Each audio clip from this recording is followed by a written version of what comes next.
Good evening, guys. My name is Ari Terrell, friend of Sophie's, and I'd like to thank her for asking me to do this for y'all. So I'm going to talk a little bit about myself. She gave me some questions, so I'm just going to go ahead and answer those. Keep it real simple, and let's get into it. Simple but deep, actually. Alright, so first question, what did my parents look for in each other, or what did they look for in significant others? Positive and negative traits, characteristics, from my observations, all the usual ones: smart, caring, funny, relatively charismatic. Both of my parents were college educated. They each went to Cal Poly.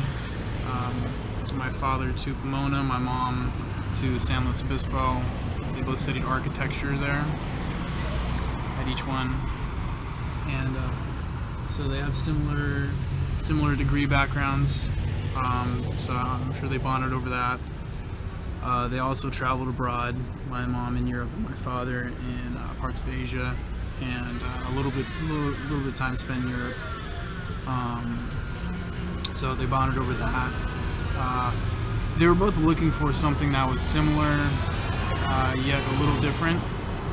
Both American raised culturally, both born here in America, United States. Although my grandmother on my father's side is 100% Japanese, my father's 50 and I'm quarter. She never taught any Japanese culture to my father, or passed down any traditions to my father. So he grew up very American. Like me, I grew up very American, with no Japanese tradition. Question 2: do I feel that they or their relationship has had any influence on me in my relationships? Yeah, to a certain extent, a little bit, not a whole lot, a little bit though. I think the biggest influence is subconsciously. So growing up with the divorced parents and then seeing a whole bunch of all my friends, they all had solid family units, and this really kind of screwed with my head. So a lot of my relationships have been very short term. The pain that I felt growing up as a kid with divorced parents, thinking that it was my fault that they were divorced, that pain I transcribed onto every relationship after that.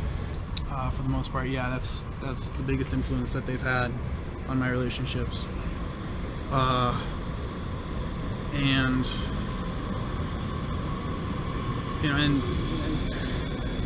they're both very smart, and so I look for somebody who is kind of has intelligence, who is smart and outgoing, and is thoughtful, and etc. Yeah, so that wraps up number 2. So going on to number 3. Expectations for my children and significant others.